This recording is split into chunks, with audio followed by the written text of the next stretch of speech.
بسم الله الرحمن الرحيم قل يا أيها الكافرون لا أعبد ما تعبدون ولا أنتم عابدون ما أعبد ولا أنا عابد ما عبدتم ولا أنتم عابدون ما أعبد لكم دينكم ولي دين বিসমিল্লাহির রহমানির রহিম।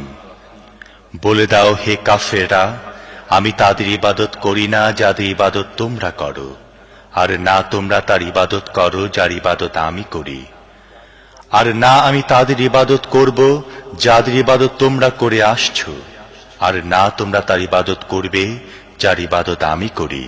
তোমাদের দিন তোমাদের জন্যে এবং আমার দিন আমার জন্যে।